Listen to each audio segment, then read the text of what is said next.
대중의 상상 속에서 바이킹은 대개 잔혹한 전사, 바다와 약탈의 명수로 기억됩니다. 하지만 대부분이 있는 것은 도끼 소리가 잦아들고 방패벽이 무너진 후에 일어난 일들입니다. 전투 후에 그 무거운 침묵 속에서 진정한 지옥이 시작되었습니다. 피에 젖은 풀밭에 죽어 누워있는 남자들에게는 아니었습니다. 그들은 이미 고통에서 해방되었으니까요. 고통은 패배한 정착지에서 여전히 숨쉬고 있는 아내들, 딸들, 그리고 모든 여성들에게 닥쳤습니다. 그들에게 패배는 끝이 아니라 죽음조차 자비로워 보일 만큼의 고난의 시작을 의미했습니다. 연대기에는 무슨 일이 일어났는지 거의 속삭이지 않습니다. 공격에서 살아남은 수도사들은 여성에 대한 주제를 건드리는 순간 기록을 중단했습니다. 마치 갑자기 잉크가 마른 듯 그들의 펜은 멈췄습니다. 그러나 연대기 작가들이 침묵하는 곳에서 고고하게 말합니다. 더블린의 우드퀘이 부두 유적지에서는 여성 손목 크기에 맞춘 철제 족쇄, 어린이 발목 족쇄, 그리고 곡물이 아닌 인간을 가두기 위해 준비된 창고의 기초가 발견되었습니다. 바이킹의 무역은 단지 은이나 금에 관한 것이 아니었습니다. 그것은 인육의 기반을 두었습니다. 잡힌 아내는 인간으로서가 아니라 재고로서 구체적인 가치를 가졌습니다. 슐레스비 히에서 발견된 룬 문자 기록이 이를 확인해 줍니다. 젊은 여성 한 명당 은화 수십개, 어머니는 15개, 포획 중 부상당했다면 10개였습니다. 이것들은 고정된 가격이었고 거래의 증거로 돌에 새겨진 영수증이었습니다. 이는 바이킹 경제가 단순한 약탈이 아니라 조직적이고 거의 기업적인 시스템이었음을 상기시켜 줍니다. 고고학자들은 고대 시장터의 지층에서 여성의 뼈 유해가 대량 수송의 흔적, 즉 사슬이 항상 같은 뼈 부위를 문질러 생긴 흔적을 보여주는 것을 발견했습니다. 이러한 증거는 사가가 침묵하는 것을 땅으로부터의 조용한 외침으로 바꿉니다. 이러한 인신매매는 갑자기 나타난 것이 아닙니다. 9세기 스칸디나비아는 자원 부족과 경쟁 부족의 압력으로 특징 지어졌고 약탈은 집단 생존 전략으로 변모했습니다. 바이킹은 인간 약탈물이 경제적 이득뿐만 아니라 쾌락과 권력도 보장한다는 것을 이해했습니다. 젊은 여성은 다른 민족과의 교환 화폐가 될 수도 있었고 가문을 영속시킬 자녀를 낳기 위한 강제된 자궁이 될 수도 있었으며 전사들의 신앙을 강화할 의식적 희생물이 될 수도 있었습니다. 공포는 다양한 형태를 띠었지만 항상 그 근원은 같았습니다. 바로 패배한 여성은 숨 쉬는 소유물이라는 생각이었습니다. 전투원들의 심리도 한몫했습니다. 전투의 격렬함 후에도 폭력에 취한 전사들은 그 에너지를 가장 취약한 이들에게 표출했습니다. 잔혹함은 즉흥적인 것이 아니라 전투의 자연스러운 연장이었습니다. 칼과 방패로 시작된 것이 사슬과 비명으로 이어졌습니다. 여성들에게서 인간성을 박탈함으로써 바이킹은 승자의 정체성을 확고히 하고 그들의 권력을 재확인하며 미래의 전투를 위해 공포를 심었습니다.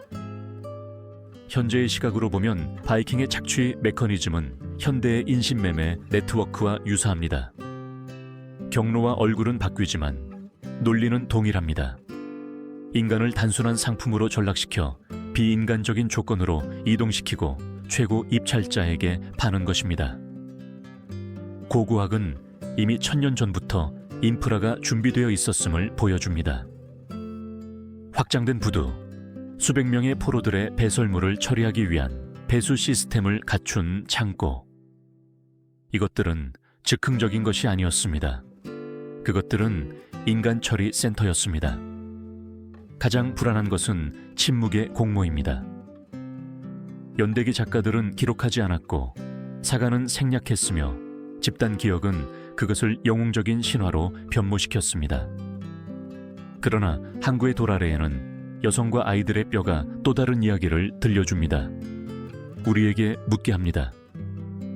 패배한 자들의 살육 위에 세워진 민족의 영광은 진정 무엇을 의미하는가? 폭력의 문화는 어디까지 서사시로 다시 쓰여질 수 있는가? 이 첫 번째 부분을 마치면서 바이킹을 군사 역사에서 위대하게 만들었던 것이 그들을 인류의 가장 어두운 장 중 하나의 주인공으로 만들었다는 것을 이해합니다. 약탈로 시작된 것은 산업으로 끝났고 그들에게는 전리품이었던 것이 피해자들에게는 죽음보다 더 나쁜 형벌이었습니다. 한 생명의 가치는 동전으로 측정될 수 있었습니다. 우리에게는 상상할 수 없는 일이었지만 바이킹 사회에게는 냉정한 산수였습니다. 가임기 젊은 여성은 은화 20개, 어머니는 15개, 부상당한 여성은 겨우 10개의 가치가 있었습니다. 슐레스비히에서 발견된 룬 문자로 새겨진 영수증은 이러한 시장의 잔혹한 증거입니다. 소문이나 성직자들의 과장이 아니었습니다. 소나철의 화물과 동일한 논리로 인체가 취급되었음을 증명하는 돌에 새겨진 실제 영수증이었습니다. 노예 공장으로 변모한 더블린 약탈은 폭력이 얼마나 제도화되었는지를 보여줍니다. 그곳의 창고는 한 번에 최대 200명을 수용할 수 있었습니다. 고고학자들은 기초에서 배수시설을 발견했습니다. 빗물을 배출하기 위한 것이 아니라 몇 주 동안 쇠사슬에 묶여있던 사람들의 인분 폐기물을 수집하기 위한 것이었습니다. 모든 것은 영구적인 체류, 즉 상품의 끊임없는 순환을 위해 설계되었습니다. 우리는 전쟁 중의 즉흥적인 행동이 아니라 체계적인 계획에 대해 이야기하고 있습니다. 무역로는 이러한 어두운 경제를 강화했습니다. 아일랜드와 스코틀랜드에서 더블린과 북해 항구를 거쳐 신체들은 분류되고 라벨이 붙여져 스칸디나비아나 동방의 이슬람 시장으로 보내졌습니다. 9세기 아랍 자료들은 금발 노예 여성들의 캐러밴이 바그다드에 도착하여 이국적인 사치품으로 팔리는 모습을 정확하게 묘사합니다. 게르만 및 켈트 여성들의 밝은 피부는 귀중한 상품이었고 동방시장에서 그 가치를 배가시키는 희귀품이었습니다. 시장에 정통했던 바이킹은 소름 끼치는 효율성으로 이러한 수요를 이용했습니다. 이 모든 것 뒤에는 경제적, 정치적 논리가 있었습니다. 인간 전리품은 전사들의 즉각적인 탐욕을 만족시킬 뿐만 아니라 동맹을 강화했습니다. 선물로 주어진 젊은 여성은 동맹 추장과의 조약을 확고히 할 수 있었습니다. 강인한 어머니는 농경을 위한 노동력이 될 수 있었습니다. 아이들은 살아남는다면 북유럽인으로 교육받아 양육되어 전쟁 기계의 새로운 부품으로 변모할 수 있었습니다. 노예 제도는 우연이 아니었습니다. 그것은 바이킹 확장에 숨겨진 원동력이었습니다. 그러나 더욱 불안한 측면이 있습니다. 바로 폭력의 합법화입니다. 그라가스에 수록된 9세기와 10세기의 아이슬란드 법전은 이러한 관행을 숨기지 않았습니다. 오히려 규제했습니다. 여성을 강제 아내로 삼는 것은 증인 앞에서 3일 이내에 신고되어야 했습니다. 피해자의 침묵은 중요하지 않았습니다. 법은 강간을 결혼으로 변모시켰고 태어난 자녀들은 합법적인 것으로 간주되었습니다.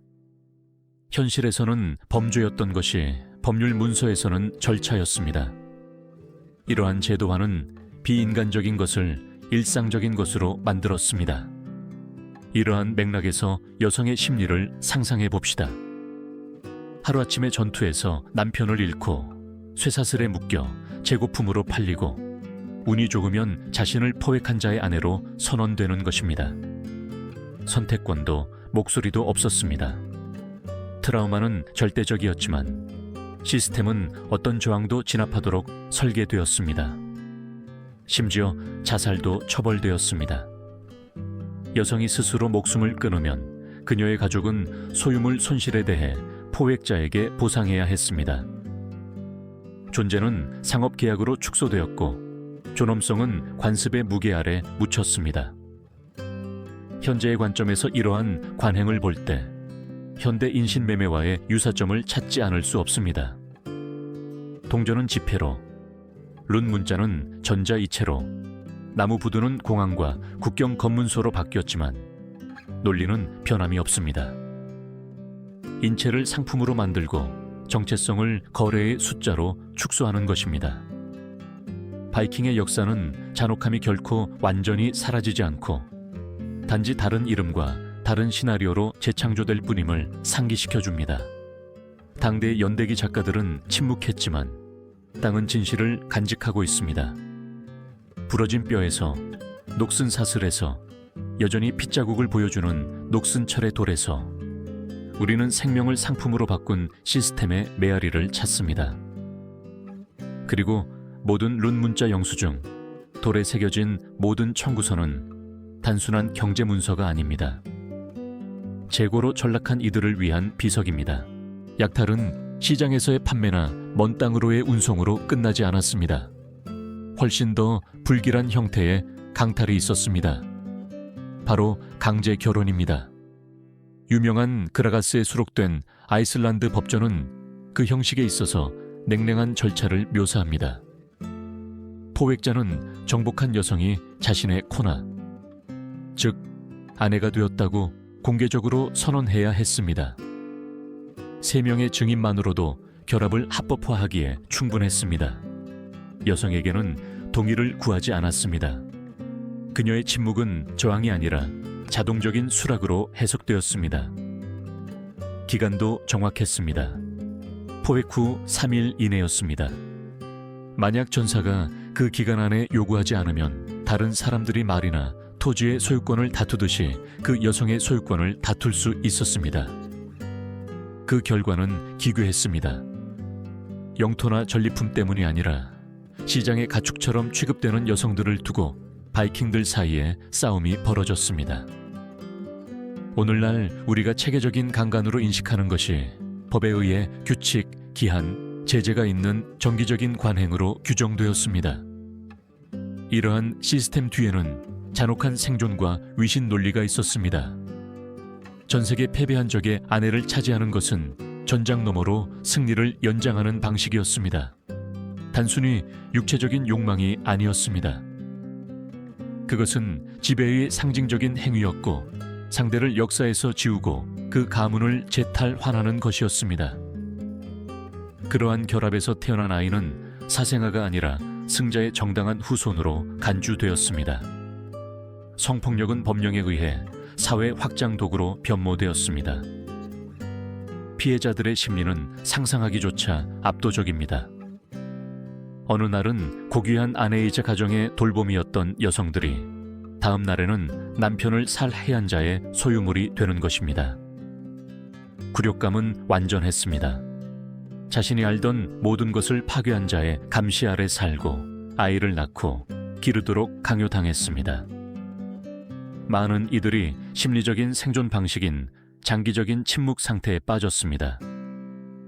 현대 역사가 주디스 제쉬는 이러한 현상을 의식화된 체념이라고 묘사했습니다. 이는 견딜 수 없는 것을 견디기 위해 마음이 분리되는 과정입니다. 문제는 법적인 것뿐만 아니라 문화적인 것이었습니다. 명예가 모든 것이었던 사회에서 피해자의 침묵은 질서의 외관을 유지하는 역할을 했습니다. 바이킹 공동체에게 정복된 여성은 주체가 아니라 새로운 주인의 위신을 위한 대상이었습니다. 따라서 법전 자체도 자살에 대한 처벌을 규정했습니다. 만약 여성이 스스로 목숨을 끊으면 그것은 재산 절도로 간주되었습니다. 가족은 포획자에게 자유인이 1년 내내 벌 수 있는 것보다 더 많은 금액을 보상해야 했습니다. 이러한 법적 메커니즘은 사회가 범죄를 관습으로 바꾸는 방식에 대해 성찰하게 합니다. 공포를 유발해야 할 일이 의례, 기한, 증인을 통해 정상화됩니다. 그리고 제도화되면 보이지 않게 됩니다. 영웅들과 그들의 정복을 찬양하는 북유럽 사가는 이러한 관행을 피상적으로 언급하거나 완전히 숨깁니다. 영웅적인 이야기는 여성의 목소리를 지우고 그들의 고통을 각주로 축소했습니다. 그러나 실제로는 여성들이 정복기계의 주요 희생자였습니다. 이러한 규범을 당대 다른 문화파와 비교하면 불편한 유사성을 발견하게 됩니다. 프랑크족 세계에서는 귀족이 여성을 납치하여 지참금을 지불하고 아내로 요구할 수 있는 혼인 강탈 관행이 존재했습니다. 앵글로색슨 시대에는 미망인과 고아의 후견이 강력한 남성들 사이에서 양도 가능한 권리로 여겨졌습니다. 다른 맥락, 동일한 결과, 여성의 신체는 정치적 화폐로 변모했습니다. 오늘날 성폭력이 전쟁의 무기로 사용되는 현대의 무력 충돌을 볼 때 이러한 패턴이 깊은 뿌리를 가지고 있음을 이해합니다. 바이킹은 예외가 아니라 사회 전체가 법과 전통에 가면 아래 강간을 정당화할 수 있음을 보여주는 가장 잘 기록된 사례 중 하나입니다. 그들의 법전의 잔혹함은 우리에게 질문하게 합니다. 오늘날에 얼마나 많은 법들이 질서와 합법성으로 위장된 보이지 않는 폭력을 숨기고 있는가? 역사는 우리에게 사실뿐만 아니라 거울을 제공합니다. 그리고 그라가스의 바에 비친 거울 속에서 우리는 인류가 상상할 수 없는 것을 규범으로 바꾸는 끔찍한 용이성을 보게 됩니다. 바이킹 세계에서 추장이나 위대한 전사의 죽음은 조용한 종말이 아니었습니다. 그것은 그의 유산으로 간주되는 모든 것, 즉 말, 무기, 노예, 그리고 무엇보다 여성들을 끌고 가는 의례적인 광경이었습니다. 우리에게는 범죄인 것이 그들에게는 신성한 관습이었습니다. 논리는 간단하고 잔혹했습니다. 전 세계 살아있는 동안 봉사했던 것은 그와 함께 내세로 가야 했습니다. 그리고 그 숨쉬는 소유물 중에는 포로로 잡힌 여성들이 있었습니다. 9921년 볼게서 바이킹 장례식을 목격한 아랍 여행가 아흐마드 이븐 파들라는 충격적인 증언을 남겼습니다. 그는 한 노예 여성이 주인과 함께 죽기 위해 선택되는 과정을 묘사했습니다. 먼저 그녀는 취하게 하고 환각과 복종을 유발하는 알칼로이드가 풍부한 사리풀 씨앗으로 약을 먹였습니다. 그 후 그녀의 몸이 공유된 봉헌물인 것처럼 전사들에 의해 의례적인 강간을 당했습니다. 마지막으로 그녀는 목 졸려 죽고 칼에 찔린 후 주인을 다른 세계로 데려가는 불타는 배에 던져졌습니다. 이븐 파들란이 본 것은 우연이 아니라 여러 지역에서 반복된 관행의 확인이었습니다. 고고하게 이를 뒷받침합니다. 스칸디나비아에서 발견된 바의 무덤에서 여성 유골은 폭력의 명확한 징후를 보여줍니다. 골절된 뼈, 목 졸린 흔적, 치아와 뼈에 남아있는 향정신성 식물 잔류물. 이 모든 것은 자발적인 매장이 아니라 계획된 희생이었음을 시사합니다. 고고학 유적지에서 발견된 자해층에는 특정 패턴으로 배열된 여성뼈가 포함되어 있어 단순한 잔혹함 너머의 의례적 배경을 드러냅니다. 이러한 희생은 상징적인 기능을 가졌습니다. 전사가 죽음 속에서도 자신의 지위와 지배력을 유지한다는 생각을 강화하는 것이었습니다. 여성의 몸은 바랄라로 가는 그의 통과를 보장하는 인장이 되었습니다. 공동체의 눈에는 그 행위가 살인이 아니라 영적인 투자였습니다. 그러나 그 수사 뒤에는 가장 취약한 자들의 체계적인 절멸이 숨어 있었습니다.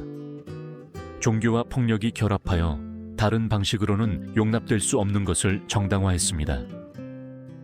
이러한 의례에서 북유럽 여사제와 마법사였던 볼바볼바 들의 역할을 생각해보는 것은 의미심장합니다. 그들은 찬송가를 지휘하고 약물을 투여하며 희생이 신성한 질서를 따르도록 했습니다. 그들은 희생자가 아니라 의례의 공범자이자 수호자로 변모한 여성이었습니다. 역설은 불안합니다. 여성들이 다른 여성들의 죽음을 조직하고 이 모든 것이 그들 자신 또한 종속시키는 전통의 이름으로 이루어졌습니다. 시야를 넓히면 바이킹만이 이러한 관행을 가진 것이 아니라는 것을 알 수 있습니다. 스키타이족 사이에서도 추장들은 희생된 여성들과 함께 매장되었습니다. 고대 인도에서는 사티사티, 관행이 미망인들에게 남편의 장례식 불에 몸을 던지도록 강요했습니다. 다양한 문화권에서 여성의 몸은 남성들의 영적인 통과를 위한 화폐로 사용되었습니다. 바이킹과의 차이점은 그들의 경우 그 과정이 의례적인 폭력으로 가득 차 있었고 죽음 전에 고통의 안무가 있었다는 것입니다. 현대적인 관점에서 보면 이러한 행위는 멀고 야만적으로 보일 수 있지만 그것을 지탱했던 논리는 다른 형태로 살아남아 있습니다. 여성이 남자의 명예, 가족 또는 공동체를 위해 희생해야 한다는 생각은 다양한 문화적, 종교적 서사 속에 살아남아 있습니다. 방법은 바뀌지만 원칙은 변함이 없습니다. 그러나 뼈와 죄는 거짓말을 하지 않습니다. 그것들은 희생이 고립된 행위나 과장된 신화가 아니었음을 보여줍니다. 그것은 제도였습니다. 불이 몸을 삼키는 동안 부족이 그들의 정체성을 재확인하는 끔찍한 안무였습니다. 그리고 가장 소름 끼치는 것은 그것을 실행하는 자들에게는 잔혹함이 아니라 의무였다는 것입니다. 따라서 모든 바이킹 장례식은 그들의 문화의 양면성을 드러냅니다. 사가가 찬양한 영웅적인 장엄함과 고고하기 발굴한 잔혹한 그림자입니다. 이야기가 영광이라고 서술한 것을 뼈는 공포라고 이야기합니다. 패배한 자들의 아내와 딸들이 약탈의 짐을 짊어졌다면 아이들 또한 바이킹 기계의 잔혹한 운명에서 벗어날 수 없었습니다. 테트포드와 같은 겨울 캠프에서 이루어진 발굴 작업은 매립지에서 유아 유해를 드러냈습니다. 폭력의 명확한 흔적이 있는 작은 뼈들, 한 번의 정확한 타격으로 부러진 두개골, 효율적으로 실행된 빠른 죽음의 징후, 우연한 사고나 실패한 출산이 아니었습니다. 그것들은 체계적인 살인이었습니다. 앵글로색슨 연대기에는 이에 대해 아무런 언급이 없습니다. 가축 절도, 교회 방화를 언급하지만 아이들은 결코 언급하지 않습니다. 다시 한번 땅이 말합니다. 뼈는 반복된 관행을 보여줍니다. 포로 여성과 바이킹 주인 사이에 강제적인 결합에서 태어난 유아들, 원치 않는 자녀들, 성폭력의 살아있는 증거로 여겨졌습니다. 북유럽 법은 명확했습니다. 어머니가 노예이면 아이도 노예였습니다. 그리고 그 아이가 경제적 효용이 없으면 무자비하게 제거되었습니다. 그 절차의 냉정함이 가장 섬뜩합니다. 감정적인 폭발이나 분노의 격발이 아니었습니다. 그것은 일상이었습니다. 두개골의 정확한 타격은 훈련된 손, 그 작업에 익숙한 손을 보여줍니다. 그것은 정복자들의 가정 경제를 깨끗하게 유지하기 위해 고안된 작전이었습니다. 생산하지 않는 것, 오직 짐이 될 수 있는 것을 제거하는 것입니다. 가장 신성한 것, 즉 아이의 생명에 대한 잔혹한 경제 논리의 적용이었습니다. 11세기 둠주데이 북의 인구 공백은 그 그림자를 확인시켜줍니다. 바이킹 정착지와 정확히 일치하는 지역의 전체 마을에서 예상보다 적은 수의 여성과 아이들을 보여줍니다. 수치는 고고학적 발견과 일치합니다. 문서상의 침묵은 다시 한번 숨기는 것보다 더 많은 것을 드러냅니다. 공백은 부재의 흔적입니다. 이러한 결정의 심리를 생각하는 것은 불편합니다. 전사들에게 유아를 죽이는 것은 범죄가 아니라 관리였습니다. 가축에게 적용했던 것과 동일한 실용주의가 인체에도 적용되었습니다. 비인간화는 아이들이 숫자, 노예 경제 내에서 버려질 수 있는 요소로 축소될 정도로 심화되었습니다. 그리고 가장 소름 끼치는 것은 이러한 사고방식이 바이킹 시대가 끝난 후에도 지속되었다는 것입니다. 노르만족은 동일한 패턴을 물려받아 자신들의 봉건 시스템에 통합했습니다. 현재의 관점에서 보면 우리가 발견하는 것은 비극적인 메아리입니다. 오늘날에도 전쟁 지역에서는 아이들이 화폐로 사용되고 불편한 증인으로 희생되거나 민족 청소의 희생자가 됩니다.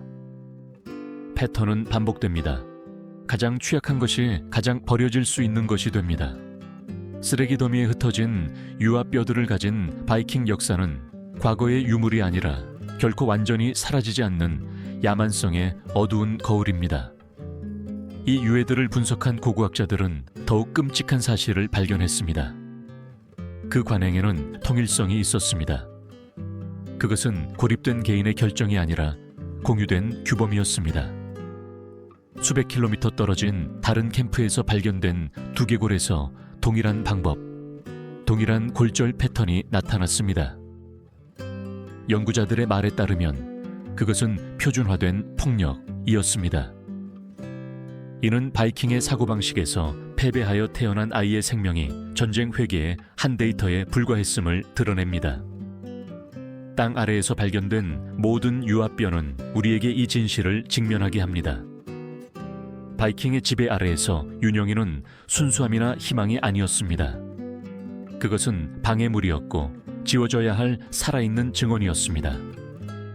그리고 그 체계적인 지음 속에서 우리는 잔혹함이 나이나 순수함의 한계를 알지 못했음을 이해합니다. 인신매매는 대서양 연안에만 국한되지 않았습니다. 훨씬 더 광대한 회로, 스칸디나비아를 이슬람 세계의 심장부와 연결하는 철과 물의 동맥, 즉 동방 노선이 있었습니다. 노브고로드와 키예프에서 바이킹 선박은 드니프로 강을 따라 내려왔는데 모피와 호박뿐만 아니라 쇠사슬에 묶인 여성들도 가득 실었습니다. 선박 판재에서 발견된 룬 문자 문서들은 짐을 냉정하게 상세히 설명합니다. 배 한 척당 20명의 여성, 마치 소금통처럼 표준적인 숫자였습니다. 9세기와 10세기 아랍 자료들은 이 교통량의 규모를 확인시켜줍니다. 바그다드에서 연대기 작가들은 밝은 피부에 노예 여성들이 도착하는 것을 하나의 장관으로 묘사했습니다. 게르만족, 켈트족, 심지어 앵글로색슨족 여성들은 이국적인 사치품으로 팔렸는데 전쟁 말 가격에 몇 배를 초과하는 가격으로 거래되었습니다. 북방 여성들에 대한 동양의 매혹은 바이킹이 외가적 정밀함으로 활용할 줄 아는 시장을 키웠습니다. 그들은 매우 수요가 많은 제품의 완벽한 공급자였습니다. 해양 고고학은 이러한 무역이 즉흥적인 것이 아니었음을 보여줍니다. 발트해에서 발견된 선박 유해는 인간을 운송하기 위해 개조된 칸막이를 보여줍니다.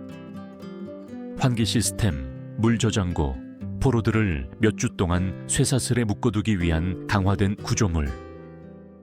이 배들은 단순한 전쟁 선박이 아니라 대서양 노예 무역보다 수세기 앞선 노예선 프로토타입이었습니다. 이러한 정교함은 노예 제도가 바이킹 경제의 중심에 얼마나 깊이 자리 잡고 있었는지를 드러냅니다. 조약들도 이를 증명합니다. 그 후 84년 키예프 루시족과 비잔틴 제국 사이의 협정은 상업 교환의 일부로서 노예 여성들의 전달을 명시적으로 언급합니다.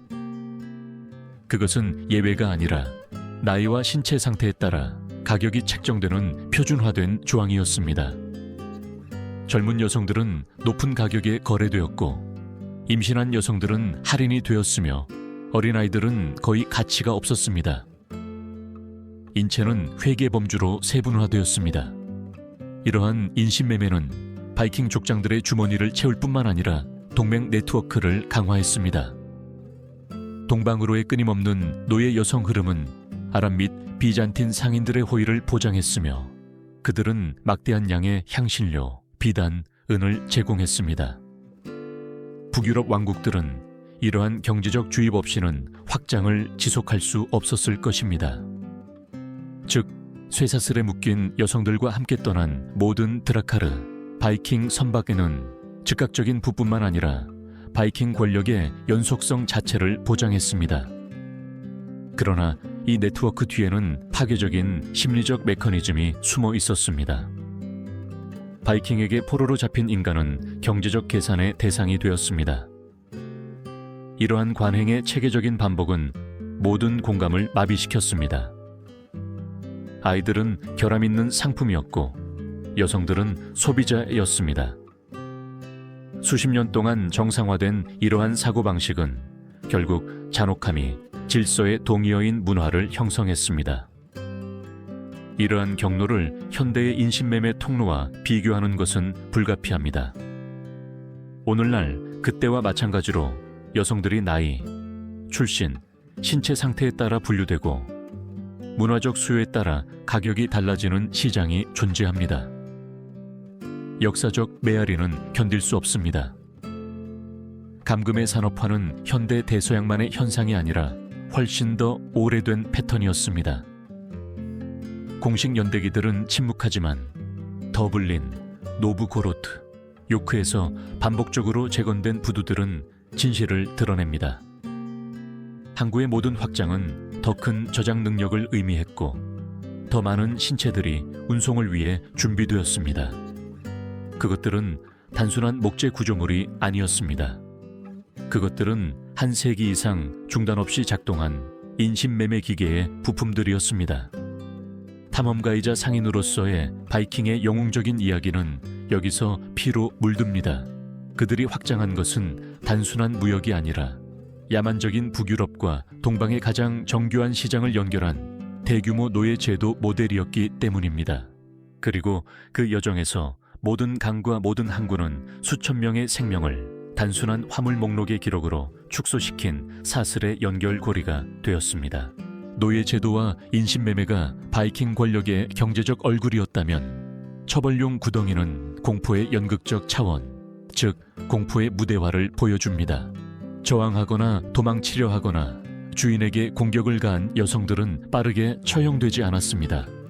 그들은 다른 포로들에게 그 고통이 보이도록 신중하게 고안된 길고 고통스러운 형벌에 처해졌습니다.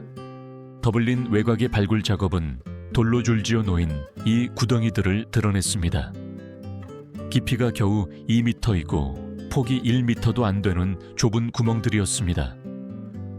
몸과 마음에 대한 함정이었습니다. 너무 깊어서 탈출할 수 없고 너무 작아서 누울 수 없으며 너무 낮아서 서 있을 수도 없었습니다.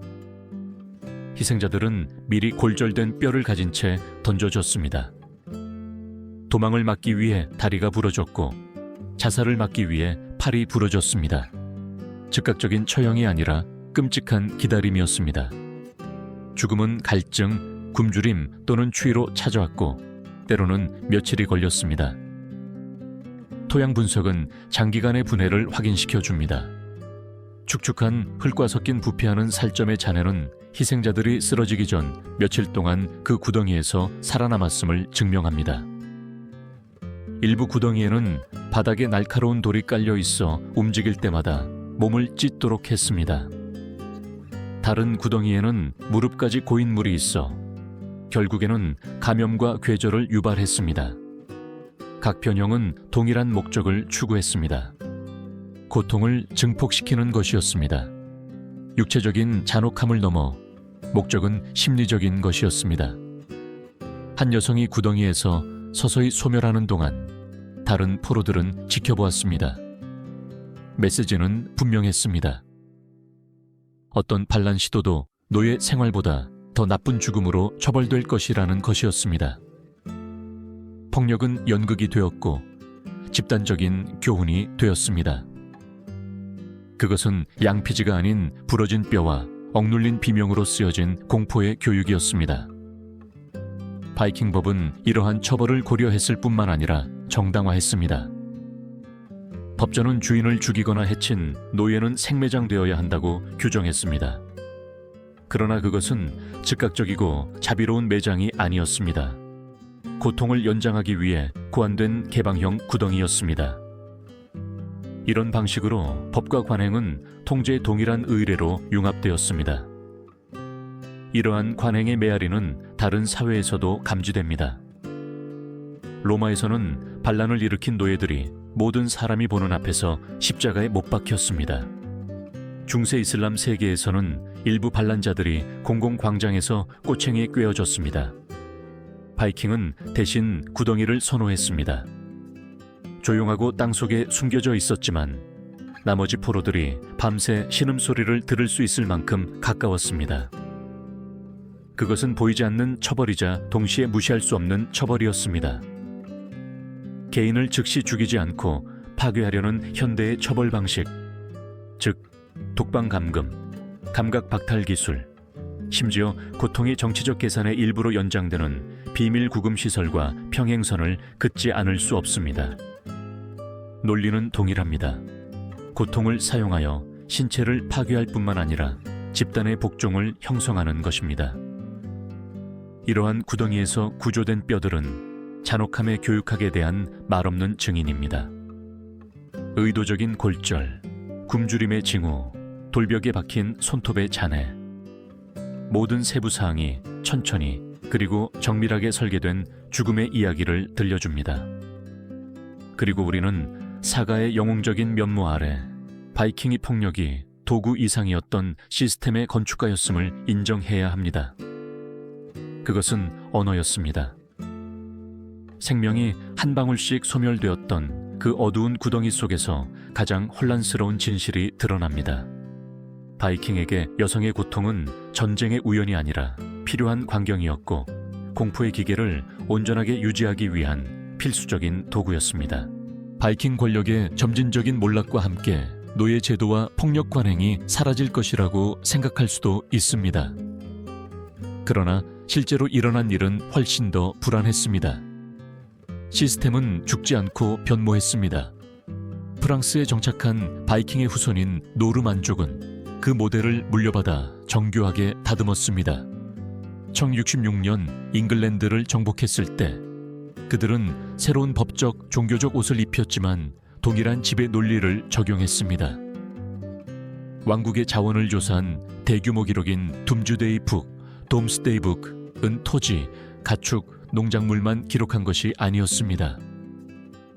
여성들도 농장 동물 및 곡물 비축량과 같은 범주에 포함되었습니다. 그들은 동산이었습니다. 잔혹함은 더 이상 도끼나 녹슨 쇠사슬로 표현되지 않고 팽화 잉크로 표현되었습니다.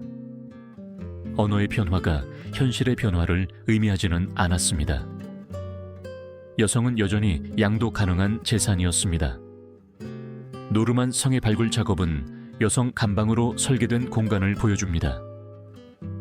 창문이 없고 철문이 달린 좁은 방으로 최대 30명의 여성이 빽빽이 들어설 수 있었습니다. 이 성들의 쓰레기 더미에서는 고고학자들이 거의 100%에 가까운 사망률을 보이는 유아 뼈들을 발견했습니다. 이는 우연한 부주의가 아니라 계산된 정책이었습니다. 강제 결혼으로 태어난 아이들은 위험한 증거, 범죄에 살아있는 흔적이었습니다. 가장 편리한 것은 그들을 제거하는 것이었습니다.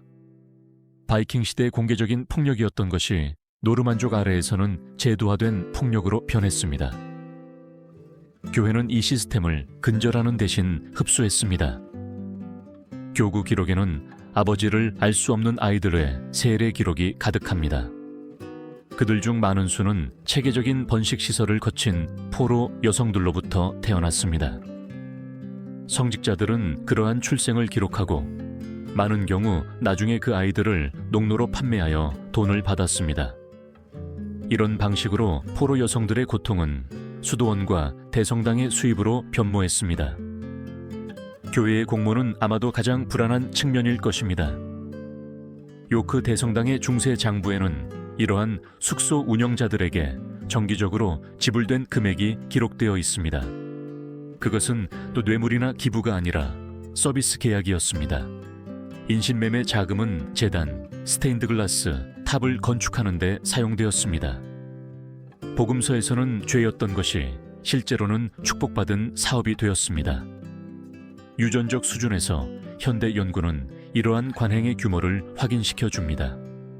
아이슬란드에서는 목의 혈통의 60%가 켈트 여성에서 유래합니다. 노르웨이에서는 40%가 영국 제도의 조상을 가지고 있습니다. 자발적인 이주가 아니라 수세기에 걸친 포획, 강간, 노예 제도의 결과였습니다. 각 비율은 수천 개의 지워진 이야기, 결코 전해지지 않은 수천 개의 이름을 숨기고 있습니다. 유전학은 연대기 작가들이 덮으려 했던 폭력에 침묵하는 기록입니다. 가장 불안한 것은 담론이 이러한 관행을 어떻게 정당화했는지입니다. 노르만족은 강제 결혼을 통해 정복된 민족을 문명화한다고 말했습니다. 교회는 그것을 기독교 혈통을 강화하는 합법적인 결합으로 묘사했습니다. 폭력은 진보로, 범죄는 성사로 다시 쓰여졌습니다. 언어의 조작은 억압을 종교적 의무로 변모시켰습니다. 현재의 관점에서 보면 이러한 조작은 다양한 형태로 여전히 존재합니다. 오늘날 우리는 노예제도라는 단어를 피하기 위해 착취적인 고용계약, 불법 이주, 성서비스와 같은 말을 사용합니다. 이름 변경은 폭력을 없애지 않습니다. 단지 더 소화하기 쉽게 만들 뿐입니다. 중세시대에도 마찬가지였습니다. 공포에 새로운 이름을 붙여 신의 법과 왕의 권위와 양립하는 것처럼 보이게 했습니다. 이러한 시나리오에서 여성들은 역사적 기록뿐만 아니라 집단 기억에서도 사라졌습니다. 그들의 고통은 통계, 법적 조항, 재고 목록 항목으로 변모했습니다. 그러나 성과 수도원에서 발굴된 뼈들은 여전히 말하고 있습니다. 그리고 그들이 말하는 것은 분명합니다. 바이킹 세계에서 노르만 세계로의 전환은 구원을 가져오지 않았고 단지 동일한 착취 시스템에 새로운 가장을 입혔을 뿐입니다. 잉글랜드에서 바이킹의 힘이 점차 무너지기 시작했을 때 폭력은 사라지지 않았습니다. 오히려 내부를 향했습니다. 더비셔의 랩턴에서 이루어진 발굴 작업은 200명 이상의 여성 유골이 묻힌 공동 무덤을 드러냈는데 모두 체계적으로 처형되었습니다. 이 발견은 고고학자들을 놀라게 했습니다. 그 수는 물론 희생자들의 신원이 외국인 포로가 아니라 패배한 바이킹 자신들의 아내와 딸들이었기 때문입니다. 동위원소 분석 결과 그 여성들은 스칸디나비아에서 태어나 잉글랜드의 바이킹 정착지에서 살았던 것으로 나타났습니다. 그들의 죽음은 10세기 북유럽 군대의 강제 철수와 연대 기적으로 일치합니다. 불안한 점은 그 패턴입니다.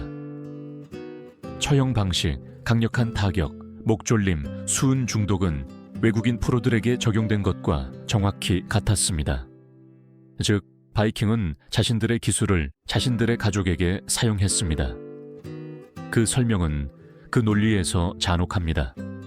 그들은 여성들이 적의 손에 넘어갔을 때 어떤 일이 기다리고 있는지 알고 있었습니다. 전사들은 아내와 딸들이 포로로 잡히는 것을 허용하기 전에 그들을 죽이는 것을 선호했습니다. 북유럽적 시각에서 보면 이 행위는 자비 또는 명예의 행동으로 비춰질 수 있었습니다. 그러나 실제로는 계획된 숙청이었고 증인을 지우고 패배한 부족의 명성을 보존하기 위한 냉정한 제거였습니다. 한 가지 세부 사항이 이 발견을 더욱 섬뜩하게 만듭니다. 12세 또는 14세의 어린 소녀 두개골 중 하나에서 사망 후에 새겨진 룬 문자 비문이 발견되었습니다. 이것이 더 나았다. 세 단어가 정당화로 새겨져 있었습니다. 학살 한가운데서 누군가는 폭력이 자신의 관점에서는 최선의 선택이었다는 것을 서면으로 남기는데 시간을 들였습니다. 이러한 자기 정당화의 필요성은 바이킹이 자신들의 행동의 괴물 같은 본성을 얼마나 잘 알고 있었는지를 드러냅니다. 랩턴 무덤의 토양층은 이것이 단 한 번의 사건이 아니라 50년 동안 여러 차례의 처형이 있었음을 나타냅니다. 너무 많이 알거나 적의 전리품이 될 수 있는 여성들을 세대에 걸쳐 지속적으로 제거한 것입니다. 일부 희생자들은 통역사, 노예 관리자, 인신매매 기계의 불편한 증인이었습니다. 그들의 운명은 우연이 아니라 의식적인 선택으로 봉인되었습니다. 아는 자들은 죽어야 했습니다. 독극물로 수은을 사용한 것은 공포를 한층 더 더합니다. 이 중금속은 즉시 죽이지 않습니다. 경련, 이성 상실, 선망을 유발합니다. 유해는 많은 이들이 광기에 사로잡힌 상태에서 사망했으며 일관된 말을 할 수 없었음을 보여줍니다. 그것은 그들의 몸을 파괴하기 전에 그들의 증언을 파괴하는 완벽한 방법이었습니다. 광기에 빠진 여성은 신뢰를 잃고 죽은 여성은 아무것도 말할 수 없습니다. 이 모든 조각들을 종합하면 랩터는 바이킹 문화의 어두운 거울이 됩니다. 그것은 단순히 정복하고 노예화하고 거래하는 것이 아니었습니다. 자기 편까지 침묵시키는 것이었습니다. 권력이 흔들릴 때 폭력은 외부로만 향하는 것이 아니라 자기 집을 태우는 불처럼 내부를 향했습니다. 이러한 에피소드에 대한 연대기와 사가의 침묵은 의미심장합니다. 어떤 텍스트도 자신들의 남자들에 의해 처형된 북유럽 여성들에 대해 말하지 않습니다. 어떤 스칼드 시인도 이러한 죽음에 대해 시를 쓰지 않았습니다. 그러나 뼈, 비문, 수은은 문학이 지우기를 선호했던 이야기를 들려줍니다. 바이킹의 영광은 적의 피만큼이나 그들 자신의 아내와 딸들의 피 위에 세워졌습니다. 오늘날 그 구덩이를 볼 때 우리는 그 공포의 규모를 이해합니다. 바이킹은 정복된 민족에게 상상할 수 없는 고통을 가했을 뿐만 아니라 포로로 잡힌 여성들을 기다리는 끔찍한 일들이 무엇인지 정확히 알고 있었습니다. 그들 자신이 그것들을 만들어냈기 때문입니다. 그리고 때가 되었을 때 그들은 가장 사랑한다고 말했던 이들에게도 그 공포를 적용했습니다.